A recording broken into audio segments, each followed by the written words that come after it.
Professor, o comportamento dos nossos alunos em sala de aula nem sempre é conforme a gente deseja e nem conforme a gente espera, não é verdade? E isso acaba sendo um grande desafio a ser enfrentado no nosso dia a dia na sala de aula.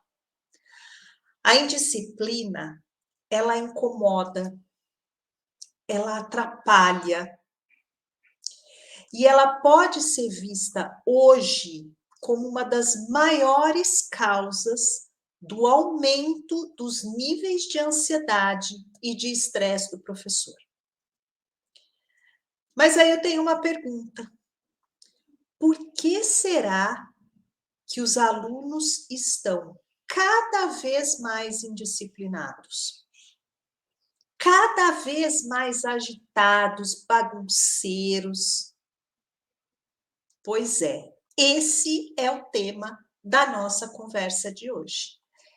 Para quem não me conhece, eu sou a Cris Corsini e eu ensino o professor a controlar a ansiedade e a lidar com o estresse do dia a dia da sala de aula e assim reconquistar o seu bem-estar emocional.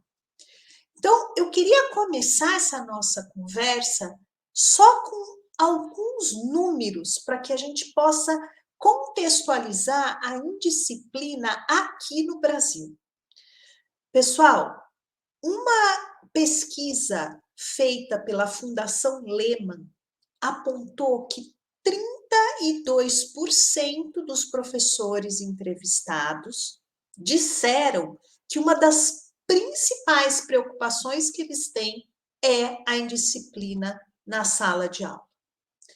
Uma outra pesquisa feita pela OCDE mostrou que o Brasil é o país onde os professores mais perdem tempo de aula lidando com as questões disciplinares.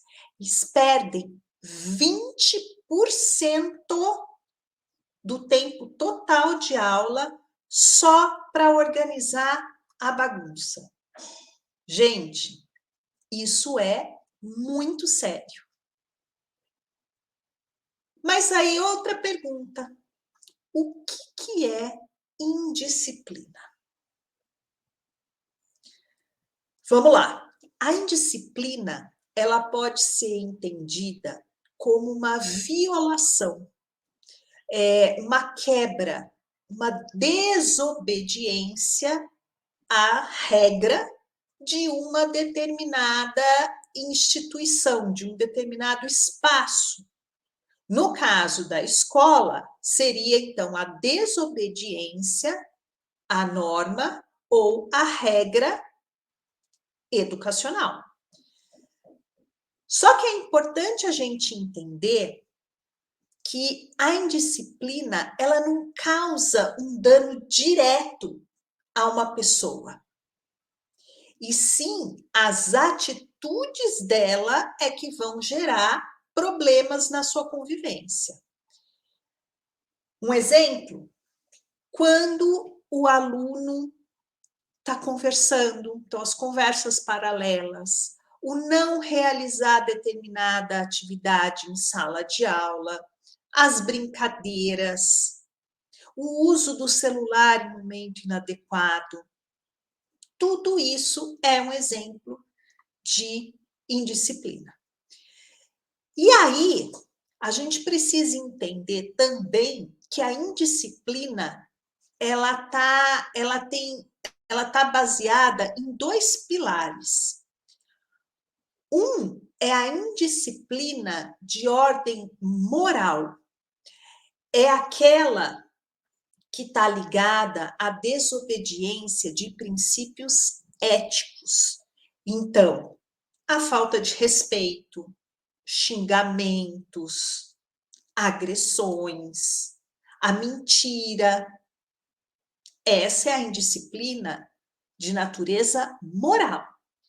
E a gente tem também a indisciplina convencional. O que é a indisciplina convencional? É o tipo de indisciplina que depende de um determinado espaço, de um determinado local. Por exemplo, o uso do uniforme. Tem escolas que o uso do uniforme é obrigatório. Tem escolas que nem tem uniforme. Tem escolas que até determinado segmento é uniforme completo. No outro segmento é só a camiseta. Ou seja, o descumprimento da regra varia de instituição para instituição, ok? Essa é a indisciplina convencional. E por que a gente precisa saber diferenciar? Porque depois, quando a gente for falar do como lidar, a gente precisa saber a natureza dessa indisciplina para que a gente possa trabalhar de forma efetiva e afetiva. Ok? Causas da indisciplina, professor? A gente tem um monte, uma lista gigante. Vamos trazer algumas aqui. Uma das causas, falta de motivação. A falta de motivação em relação aos estudos. Por que isso acontece? Porque nós, seres humanos, a gente tem o pensamento mais de curto prazo, no sentido da busca por recompensas. Então, é meio que a gente quer que as coisas sejam para ontem, que elas tragam recompensas para a gente para ontem. Principalmente crianças e adolescentes. Conforme a gente vai amadurecendo emocionalmente, a gente vai vendo que essas recompensas nem sempre são imediatas. Que eu vou colher os frutos de determinadas atitudes bem lá para frente. Mas a criança e o adolescente, eles ainda não têm maturidade para isso. Então, a necessidade de um reforço, de uma recompensa imediata, é muito maior para que ele consiga manter aquele tipo de comportamento. O que acontece hoje com o nosso sistema educacional? Nem sempre isso é levado em consideração. E aí, o que acontece é que para as crianças e principalmente para os adolescentes, a escola passa a ser um fardo, passa a ser vista como uma obrigação. E aqui, gente, o que é importante? Eu não estou falando de recompensas materiais, no sentido de premiação. Não é isso. O que eu estou dizendo é que o nosso sistema educacional, ele nem sempre consegue apontar de forma concreta para o adolescente, principalmente, os pequenos avanços que ele está tendo. O fato de ele estar aprendendo já seria uma recompensa, já seria um reforço para o estudo dele. Mas a gente nem sempre faz isso, a gente não mostra isso. Um aluno que fez uma avaliação e que ele tirou uma determinada nota baixa, depois de um tempo ele faz uma outra avaliação e ele consegue ter um deslocamento, ok, a nota ainda está baixa, mas houve de 2, ele passou para 4. Poxa, ele dobrou. Então, isso é um reforço e isso é extremamente importante de ser sinalizado. Por quê?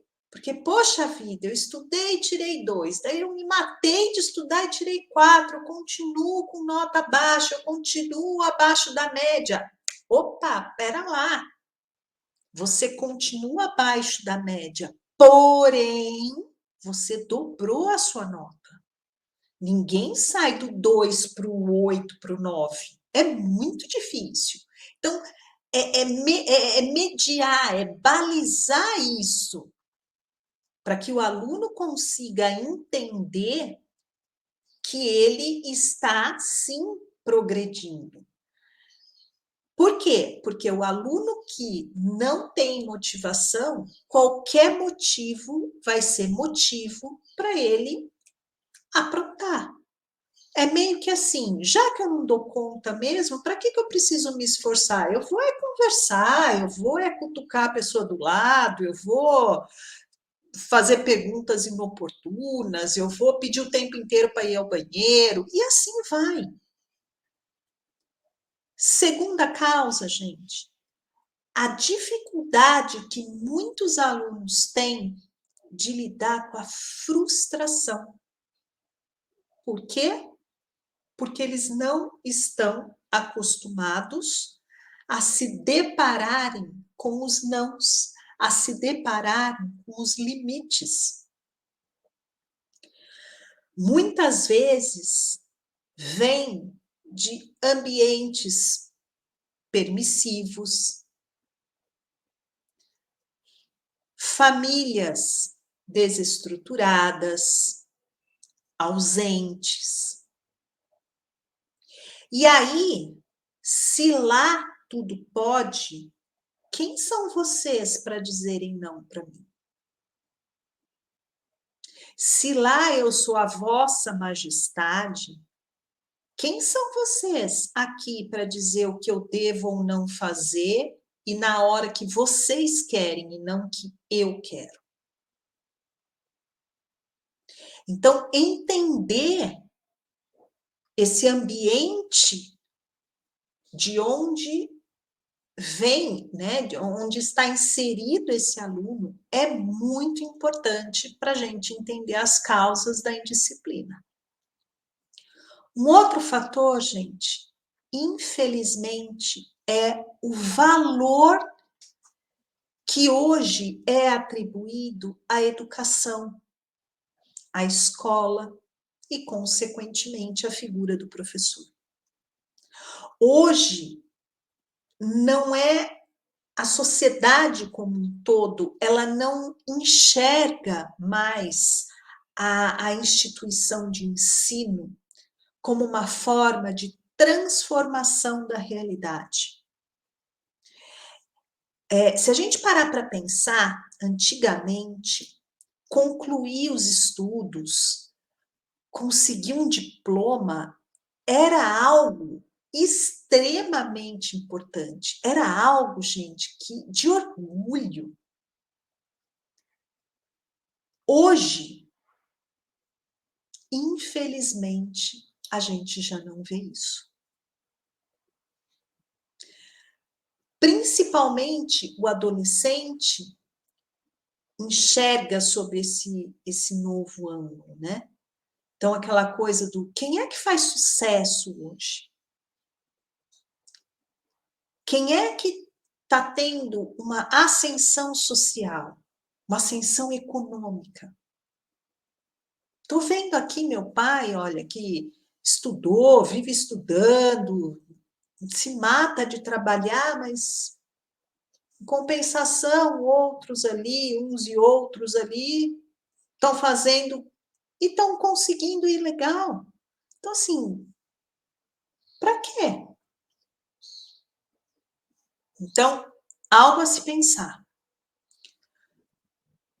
Quarto motivo que leva à indisciplina, a metodologia trabalhada em sala de aula. Professor, a concepção hoje em dia de aluno, a consideração da adequação do espaço escolar, o diálogo, a escuta, o seu engajamento profissional. Isso tudo conta muito, conta muito. Quando a gente está empolgado, quando a gente está animado, quando a gente está bem emocionalmente com aquilo que a gente está fazendo, com o nosso dia a dia, com a nossa vida, a gente consegue transmitir isso. Eu não preciso dizer isso, eu transmito. Eu transmito através do meu olhar, eu transmito através da minha fala, eu transmito através da minha postura. E os alunos percebem isso.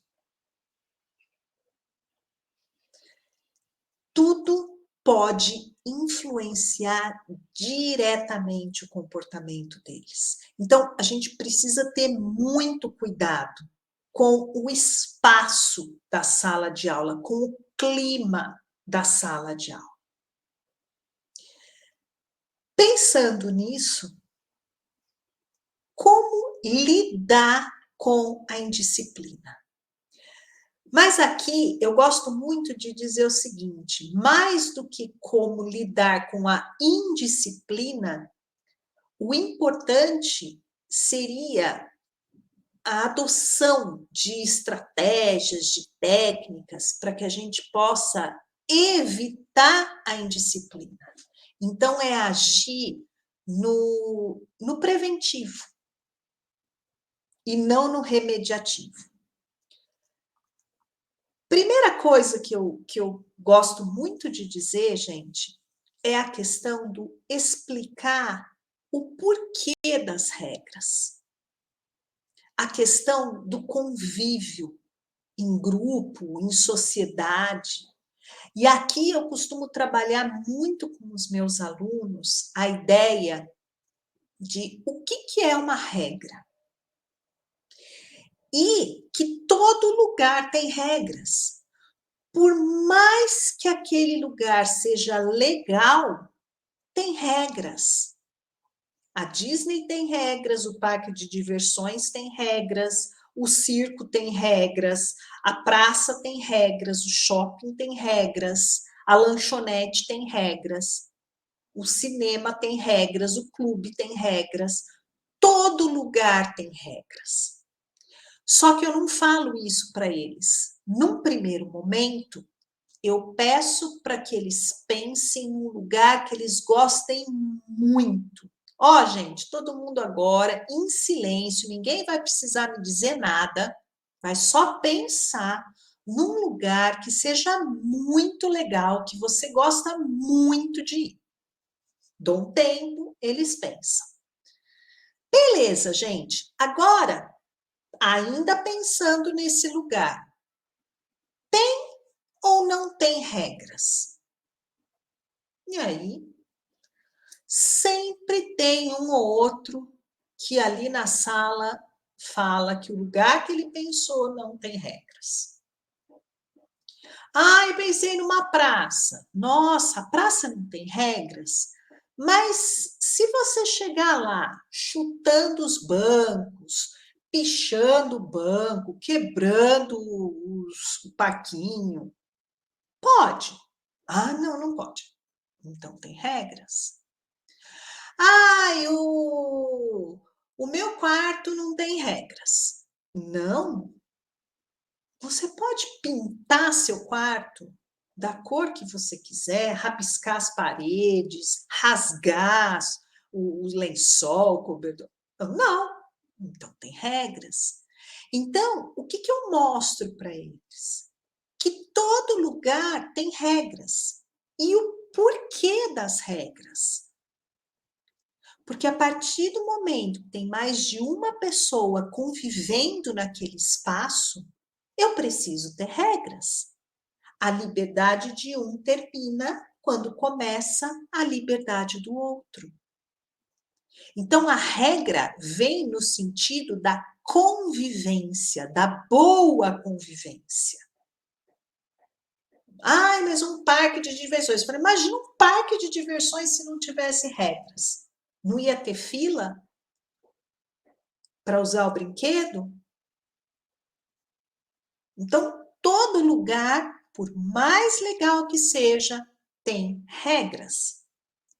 E aí, eu chego nas regras da escola. Então, a escola também precisa ter regras. Eu não posso entrar e sair quando eu quero. Eu não posso começar a rabiscar a parede, a lousa, quando eu quero. Não, tem regras. Algumas regras são institucionais. A gente não tem condição de opinar sobre elas. Mesma coisa. Tem regras, o município tem regras. Eu tenho que pagar impostos. Ninguém gosta de pagar imposto, mas a gente tem que pagar até para poder ter melhoria na nossa cidade. A mesma coisa a escola. Tem regras que são institucionais. O uso do uniforme, por exemplo. Quando a família matricula um aluno, ela sai dali sabendo, ciente, que o aluno tem que usar o uniforme. Mas foi uma escolha. De repente, numa outra escola não tem que usar. Foi uma escolha. Os atrasos. Tem escolas que permitem o aluno entrar depois que bateu o sinal. Tem escolas que não. Mas isso é sempre conversado antes. Então, mostrar para eles que tem regras que são da instituição. Outras a gente pode construir juntos. Então, para esse espaço de sala de aula, o que vai poder e o que não pode? O que é permitido e o que não é permitido? Quando a gente traz a criança, o adolescente, para esse processo de construção, fica muito mais fácil depois trabalhar as consequências caso haja desobediência. Então, isso é muito importante. O que dá para a gente flexibilizar, não no sentido do ora pode, ora não pode, mas no sentido de permitir a participação deles, é importante construir junto com eles. E aqui, gente, uma coisa muito importante: regras passíveis de serem cumpridas. Não adianta a gente colocar uma regra que ninguém jamais vai conseguir cumprir. Silêncio absoluto durante a aula. Gente, a partir do momento, se eu estou sozinho, eu consigo fazer silêncio, mas se tem mais gente, e a caneta que cai? E alguém que interrompe? E o outro que tosse? Então, são regras que a gente precisa entender até que ponto a gente vai conseguir seguir. Porque se não der para seguir, então nem coloca como regra. Agora, eu não consigo ficar em silêncio 100% do tempo. Porém, silêncio no momento em que eu estiver explicando uma atividade, ou o aluno que quer ir ao banheiro, ele precisa levantar a mão toda hora ou ele pode sair? Então, é nesse sentido, aquilo que dá para ser cumprido e aquilo que não é possível de ser cumprido. Segunda coisa que a gente pode trabalhar para evitar a indisciplina. Desenvolver, gente, aulas criativas, aulas atrativas. Eu não estou falando aqui de aula show, e muito menos de professor animador de plateia. São coisas totalmente diferentes. Aulas inovadoras e aula show. Separa, são coisas distintas. Aulas inovadoras, criativas, atrativas. O que eu estou falando com isso são aquelas aulas que tenham sentido. São aquelas aulas em que o conteúdo é importante, mas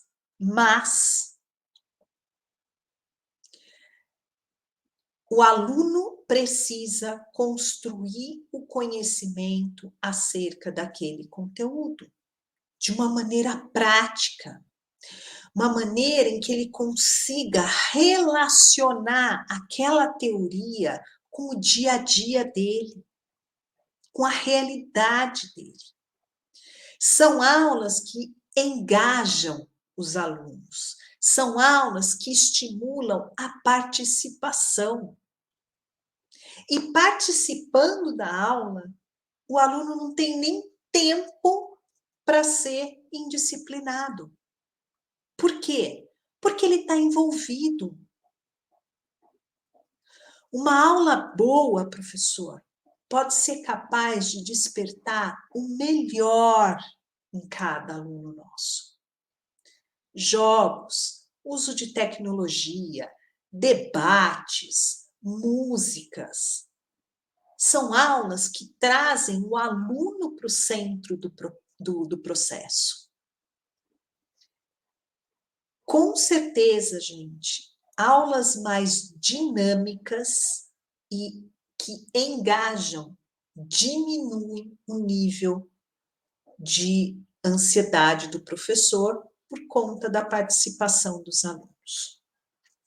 Terceira dica, favorecer troca de ideias. Transformar as conversas paralelas em diálogos produtivos. Transformar a conversa paralela num diálogo produtivo. Trazer os alunos para compartilharem suas experiências, para ensinar para o outro a forma como ele aprendeu aquilo. Isso, gente, favorece a nossa percepção enquanto professor daquele aluno. Eu consigo entender qual foi a linha de raciocínio daquele aluno. Isso é muito importante. Fora que eu estou colocando o aluno como protagonista, né, de todo o processo. Quarta dica, gente. Estabeleçam o diálogo. Substituir o monólogo, o discurso, o sermão por uma boa conversa. Muitas vezes tem ali um grupinho, 3, 4 que estão atrapalhando e a gente simplesmente para a aula e vai o sermão para todo mundo. Gente, até eu retomar, primeiro até eu me recompor emocionalmente, aí eu vou retomar o conteúdo, o tempo passou, o engajamento esfriou. Sabe quando a gente tem lá uma panela com água fervendo e a gente vai lá e joga um copo de água fria?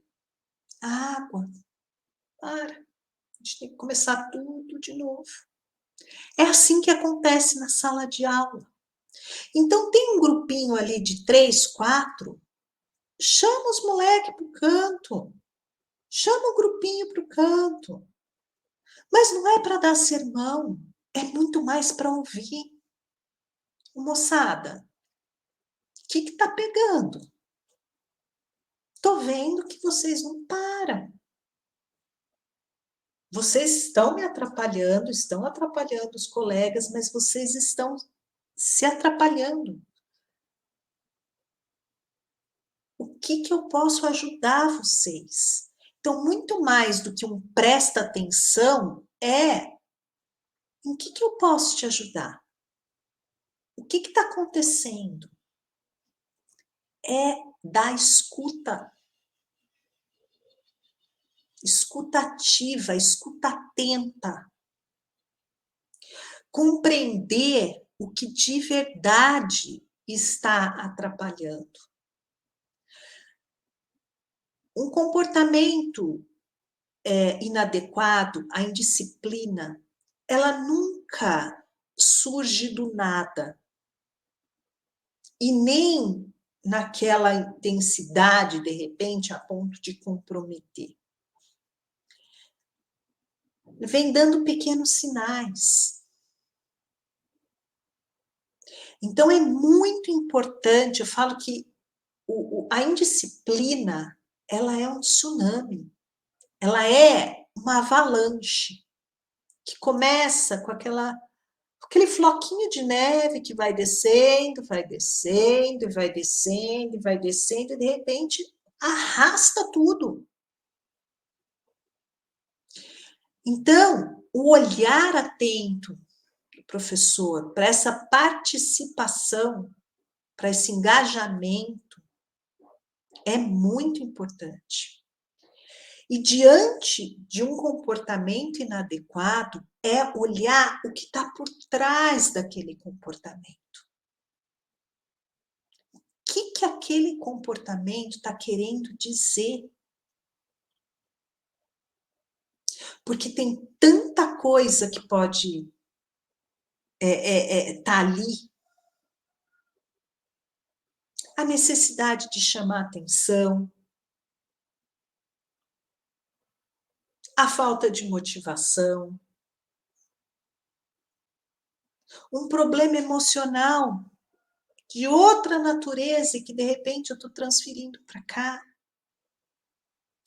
Então, sempre olhar o que está por trás de um comportamento. O que esse comportamento está querendo me dizer?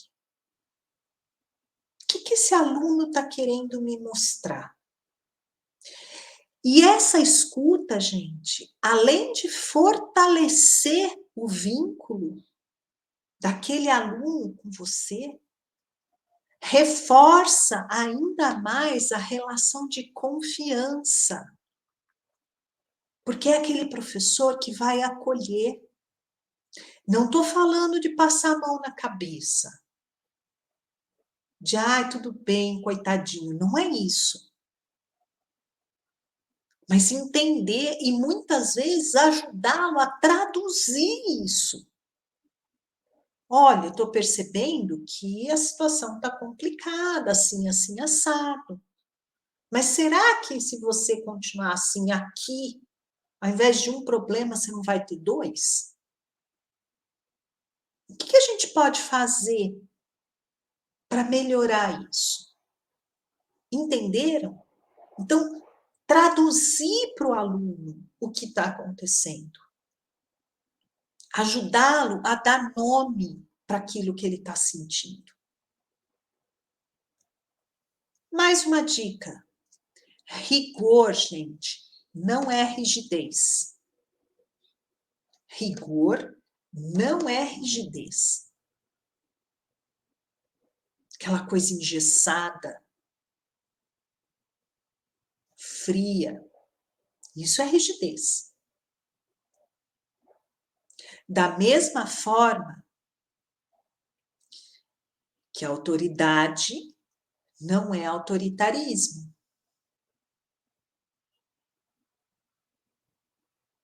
E da mesma forma que consequências e sanções não são punições. Vamos entender melhor isso?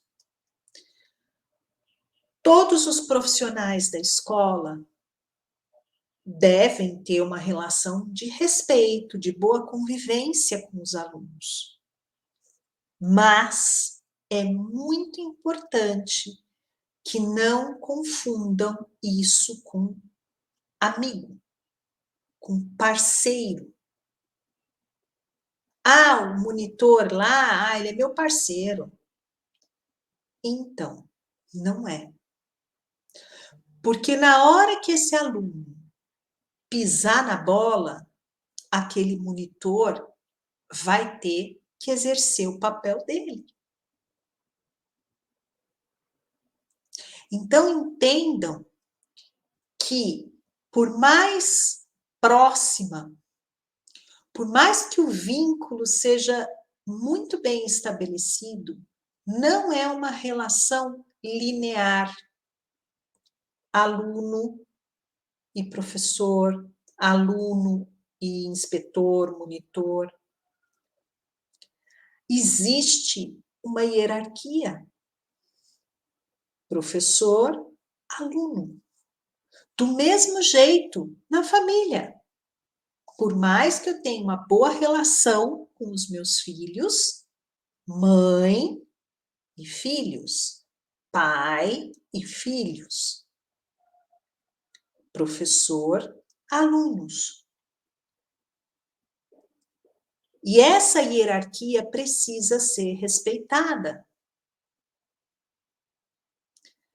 Isso é a relação de autoridade. Autoridade, eu respeito. A autoridade é construída. Porém, quando os alunos obedecem por medo, aí não é uma relação de autoridade. Aí é uma relação autoritária. Ah, mas eles me obedecem. Obedecem por medo. E aí vale o ditado: o gato sai de casa, o rato faz a festa. Então, eu não te obedeço porque eu te respeito, porque você tem autoridade. E eu enxergo você dessa forma. Eu te obedeço porque eu tenho medo de você. É nesse sentido que a gente trabalha a questão do rigor na pessoa que tem autoridade e a rigidez na pessoa que é autoritária. A pessoa que tem autoridade, ela trabalha com as consequências dos atos inadequados. Então, fulaninho, hoje você deixou de entregar a sua tarefa. Amanhã você vai fazer a tarefa de hoje e a tarefa que você deixou de fazer e vai me entregar 2 tarefas. Isso é consequência dos atos dele. Se no momento da tarefa ele foi fazer sabe Deus o quê, aí vai ter que fazer agora, correr atrás do prejuízo. Isso é sanção, isso é consequência das atitudes, porque a vida é assim. É diferente de você não me entregou a tarefa, então você não vai fazer aula de educação física. O que uma coisa tem a ver com a outra? Ah, mas é porque ele gosta da aula de educação física. Isso é punição. E punição não educa. Punição não educa. A gente aprende com as consequências dos nossos atos. E por fim, professor, seja você o maior exemplo. Mais do que o que a gente fala, são as nossas atitudes que dizem muito por nós, de nós. Então, a gente precisa ser exemplo, a gente precisa ser modelo. Eu cobro as tarefas dos meus alunos, mas no dia que eu marquei de devolver a prova corrigida, eu não trouxe. Eu cobro dos meus alunos a pontualidade, mas eu sempre fico 5, 6 minutinhos depois do intervalo, lá na sala dos professores. Então, gente, é cuidar de qual é a mensagem que eu estou passando para os meus alunos. Lógico, professor, que erro e falha todo mundo comete. Normal. Pessoal, ia entregar a prova para vocês hoje, mas esqueci o envelope em cima da minha mesa. Errei. Vou pedir desculpas. Prometo que na próxima aula eu trago.